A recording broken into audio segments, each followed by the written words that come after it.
And now I have the distinct honor of getting to introduce my friend, who needs really, truly no introduction to this room. He is a friend of working people all across this country. I am proud to be the treasurer of the federal NDP, and part of the reason I'm there is because he is there.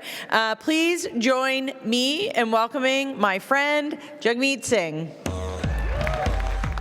Wow, thank you for all the love. That's very sweet of you. How y'all feeling? All right. I am super honored to be back here at the BC Federation of Labour. Give it up for Labour. Some shout outs and some congratulations are in order. Big shout out to your recently re-elected president, Suzanne Skidmore. I have a soft spot, a special spot in my heart for Suzanne. She's amazing. She does so much work for working people, for the labor movement, and for my party, so I'm eternally grateful to Suzanne. Big shout out to Harminder Singh Kaly being re-elected Secretary Treasurer. All the executive, all the officers, every single one of you in this room, each and every one of you are working for your members to make sure that they have good and safe work conditions, making sure they've got good wages. You are literally making communities better, you are making your cities better, you are making the province a better place. Thank you for all the work that you do. You're amazing. If you'll let me do one more shout out, there is a Move Up member that's in the house. I would ask her to stand up. Maybe the camera can spin to her. Move Up member Vanessa Sharma, who is running in the by-election in Langley-Cloverdale City. Cloverdale-Langley City, I got that mixed up there. Cloverdale-Langley City. Vanessa Sharma, Move Up member, also sister in Labour. We are proud that we are recruiting more and more Labour candidates. I'm so honored, Vanessa, that you've agreed to put your name forward. Thank you for doing that.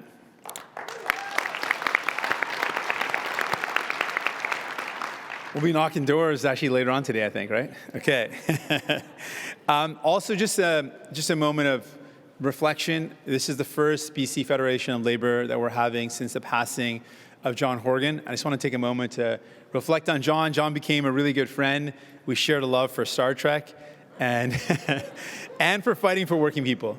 He really showed folks what you get with someone who's just straight up, straight shooter, who cared about working people and wanted to fight to make sure everyone's lives are better. And I think people saw that in the decisions he made and the work that he did.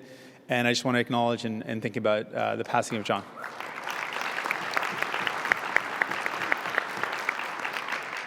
And continuing the tradition, because I know a lot of you were involved in this and it was a nail biter, big shout outs to the win that was hard fought for the BC NDP.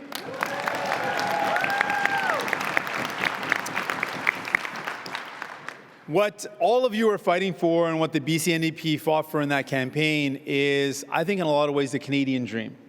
The dream that we were told and we all believe in, that you should be able to get one job, work one good job, ideally a union job, that allows you to have a roof over your head, put food on the table, have a fridge full of good groceries, healthy food, that you should be able to live that good life. Have enough time left over to spend it with your friends and family, to play with your kids, maybe save up for vacation or a special treat. Sadly, that is not how things are right now. When you talk to your members, I'm sure you're hearing the stories, I'm sure you're feeling it yourself. People are so squeezed right now. It's that feeling of just almost like you're drowning. You're treading water, but you can barely keep your head above water. And it reminds me of a time that I went through. I'm going to share with you. When I was 20, I was in university, and my kid brother, who's actually in the crowd here, Gratin, was 15 at the time, and things were not going well at home. My family was going through a struggle. My dad was this incredible, and still is an incredible, generous, loving person, but is also struggling with an illness. He had an addiction that made the home not so safe. So my kid brother came to live with me. I thought he'll be safer with me. And so you got me, 20-year-old, and my kid brother, 15. Anyone have to raise a teenager before? Folks out there? A lot of folks. Teenagers, boy, they're hungry, eh? Holy. So I remember once I cooked him a meal, and he ate it. which was saying a lot because I was a new cook, so I wasn't the best. So thank you for doing that. He ate the meal and he said, "What's for dinner?" Then I looked at him and I said, "Well, that kind of was dinner, I thought." Called up my mom and said, "I need another recipe for your growing boy." And she's like, the youngest is always the baby. So she's like, "You got to feed my baby." I'm like, "I'll feed him. Just give me another recipe." And then I remember that things had taken a turn for the worse. My mom called me not too long after. She said, "Dad is getting really sick and we're not going to be able to send you any money to support." And any eldest siblings out there? Your eldest sibling? You know the feeling? I feel like everyone raised their hand for that. Are you all eldest siblings? The eldest siblings will know this, but if your parents are worried, you got to make sure that their worries are allayed. Like you got to make sure that they're rest easy. And so I said, "Mom, don't worry about it. You take care of Dad. I'll take care of Gratan. I got this. It's all good." And so I got off the phone and then I panicked. So I'm, what am I going to do? How am I going to take care of my kid brother? And I had that really, that sinking feeling in my stomach. I was just imagining if I messed up, that my kid brother, I also think of him as my baby brother, would go hungry. At the thought of him going hungry, I'm like, I can't let that happen. So I panicked, went out and got a bunch of jobs, 20-year-old, so I got a bunch of minimum wage jobs. Folks know Aldo's. I didn't make the cut for the store front, so I was in the back, stocking the shoes, because I wasn't stylish enough at the time. Little did they know, if they just gave me some more time, I would have made the cut maybe later on, but no. I was in the store, in the back storeroom, stocking the shoes. I worked at a couple other clothing companies, one selling jeans, another one where I was just like a general clothing store. I patched together more than full-time work. Like I was working weekends, I was working like all day sometimes, and I was still struggling. Like it was so hard. Like it's just me and my brother, we were living in a place, and just paying the bills, buying groceries was a struggle.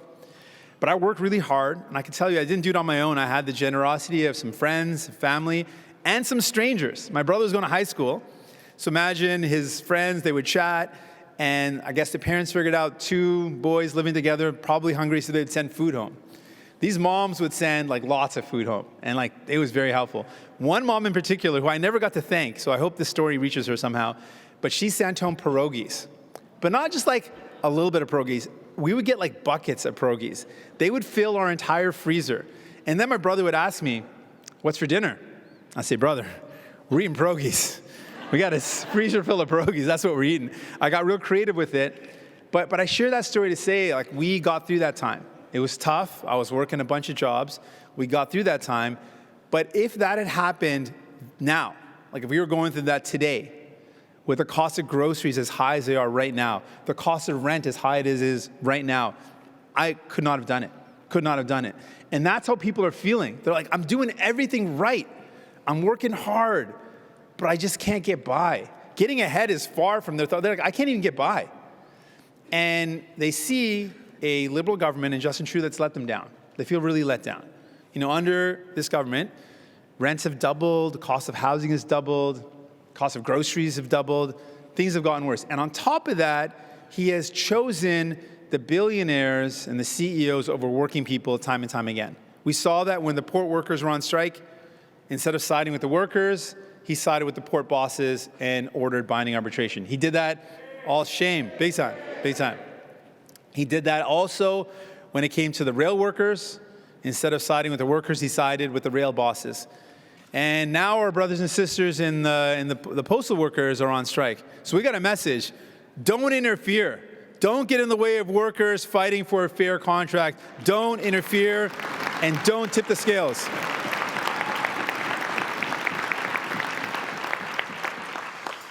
So at this time when people are feeling the squeeze, Liberals have let people down. What about the Conservatives? What about Pierre Poilievre? I was hoping for that. Thank you. That's a good sign. Doing all right? Well, I call him King Cut. Pierre Poilievre is King Cut, because King Cut wants to do what Conservatives always do. They want to cut the things that you need. So imagine seniors who are barely getting by on their pensions. He wants to cut pensions. Conservatives have done it before. Shame. They've done it before, and he announced it when he became leader that he would cut employment insurance and pensions. He would cut the contributions. If you cut the contributions, clearly you're going to cut the pensions then. So he would cut that at a time when people can barely get by. He wants to cut health care when we need a federal partner working with provinces. BC NDP is doing great moves to bring workers back into the public fold, take private clinics, make them public. But imagine if Conservatives cut investments. It's going to make it so tough to get a doctor, The wait times are going to get even longer. He wants to cut and gut to help out his CEO buddies. And here's another thing. He's trying to make it sound like he's your friend, right? He's trying to say, oh, I'm a friend to labor. He has spent his entire career, and as a career politician, he's got a long career. He spent his entire career fighting against unions. He brought in law after law to make it harder for unions to get fair wages. He fought against workers being able to fight for fair wages. He's proud about it. In 2013, he said proudly he was the first federally elected MP to advocate for right-to-work legislation in Canada. We know what right-to-work legislation is. That is anti-worker, anti-union laws. And so we know that he is not a friend of worker. But there's one other thing that you can tell. You can tell when someone's truly your friend, is when you're in a fight. When you're squaring up, hope you never had to do this, but if you're squaring up in a fight and you look to your side, and if your friends take a run, you know that they weren't your friend. When you're squaring up for a fight, you look to your side and you see someone standing with you, then you know that you're your friend. Where was Pierre Poilievre when the postal workers, right now when they're on strike? Where is he when the rail workers are on strike? Where was he when the port workers are on strike? Nowhere to be seen. We didn't hear a squeak out of him at that time. He didn't say anything because he's no friend of working people. Anytime there's a fight and you've got the big bosses on one side and you've got the workers on the other, you will always find New Democrats on the side of working people. Always. We will always be there. We showed up to those picket lines. And you know, the thing is, for us, it's not that we're just friends of labor. You know, when we think about the BC Federation of Labor, we think about this as the house of labor. I want you to think about the New Democratic Party as the home of labor. We are a workers' party. We are proud to be the working class party. We were founded by unions, and we are proud of that. So we will always choose the workers every day, all the time. And what the workers need us to do right now is to make life more affordable. That is what I'm hearing again and again. And so that's why we said what a New Democrat government would do is we would give people immediate relief. We would take the GST off of daily essentials and monthly bills to give people some breathing room. I'm talking about your cell phone bill, your internet bill, your home heating bill, talking about your daily essentials when it comes to your kids, clothing, diapers, right? These are things that people need some breaks on. I am sick and tired of billionaires and CEOs getting tax break after tax break. The working class needs a tax cut, not the billionaires.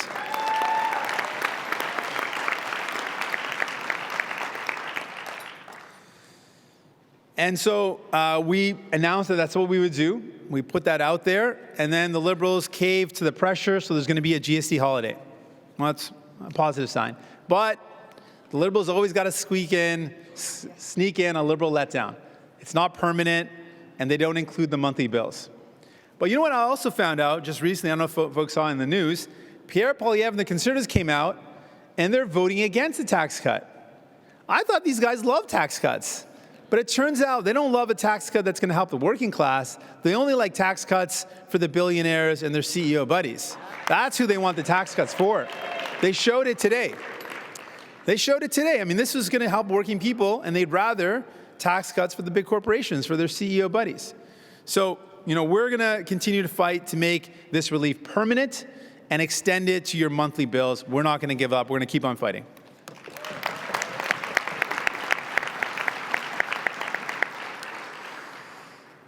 I want to talk about another big fight that we're in right now, and it's a fight because of the threats of the tariffs by Trump, the tariffs of 25% on Canadian goods.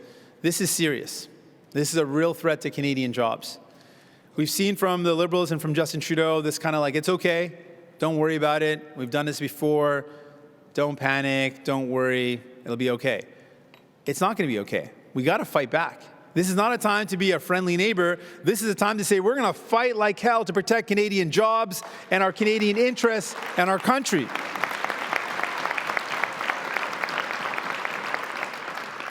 So we need to see the plan. Where's the plan? Where's the jobs war room where union members are at the table to fight for those working people, to fight for those jobs? Where's the steps to prepare our legal case to fight in court the potentially unjust or illegal tariffs? We want to see some concrete action, doing everything possible to defend Canadian jobs. Then we also have to look at what's our economic offer for the country. One of the things that we know is that 1 out of every 5 worker is involved in the care of someone that we love, whether it's caring for elders, caring for our kids, caring for people that are sick. And the care economy needs to be an economy where every job is a good job. And that's not the way it is right now, but we need to turn it into every job in the care economy has to be a good job. We got to make that happen. We know that when the work conditions are better, the care is also better. It's directly related. When workers are stretched thin, understaffed, under-resourced, overworked, then the care conditions come down. And that's not because the workers doesn't want to give the best care possible, because they can't. They don't have enough staff, enough resources. So it's better for the care of our loved ones. It's better for the workers. It's better for our economy to make sure that those jobs are well-paying. We respect those workers. We retain the workers we do have, and we recruit more workers in the care economy.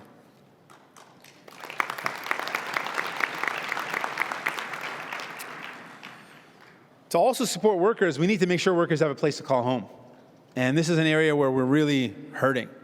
I'm sure if you're not feeling it yourself, you're worried about your kids ever finding a place they can call home. It is impossible right now to find housing.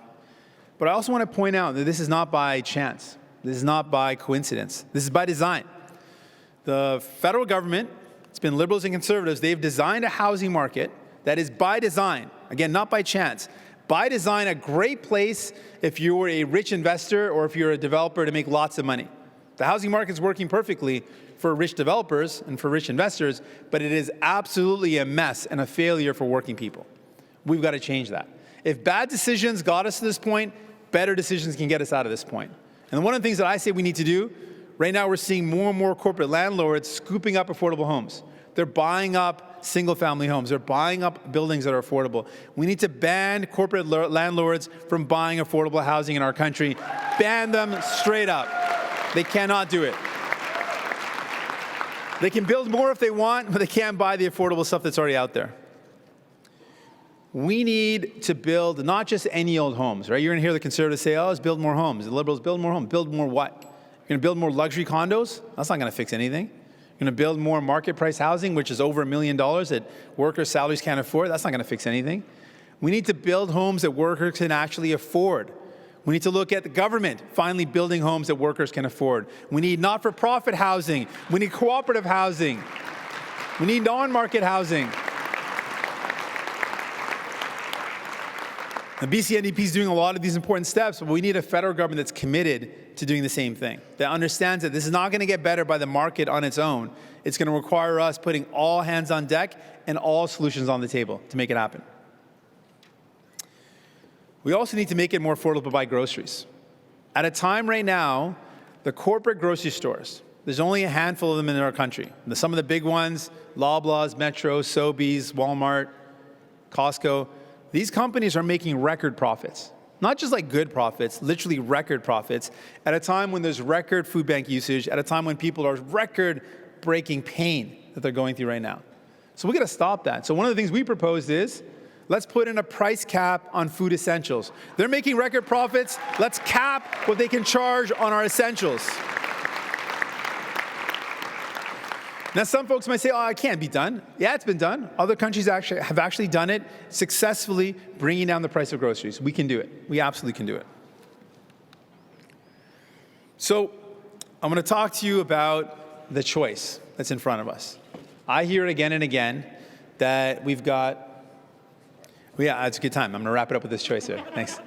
Give me a mic. It's a problem. I'm going to keep on going on and on. Here goes. Here's the wrap up here, folks. I guess I wasn't supposed to say it out loud, but thank you for being subtle. I was not subtle. I was unsubtle about that. Okay, but this is actually my last pitch to you all. People tell me that they are fed up with the Liberals. They're not going to give them another chance. They're fed up with Justin Trudeau. They're not going to give them another chance. So people have an important choice to make. They got a choice between King Cut, Pierre Poilievre, the Conservatives, who want to cut your pensions, or New Democrats who want to make sure seniors can retire with dignity, right? Pierre Poilievre, who wants to privatize healthcare. New Democrats want to make it easier to get a family doctor. Conservatives want to help out their CEOs. I want to help out working class folks. So what I want to do is, I'm not just running for Prime Minister. I'm running to be the first New Democrat Prime Minister, the first Labour Prime Minister, the first Prime Minister for working people, for the working class, who's going to fight every single day for you and your families. People are going to say it's impossible until it isn't. They'll say it can't be done until we get it done. If we organize together, we can fight and we can win. So let's do it together. Let's win for people. Let's win for the working class. Thank you, brothers and sisters. Appreciate you so much. Thank you.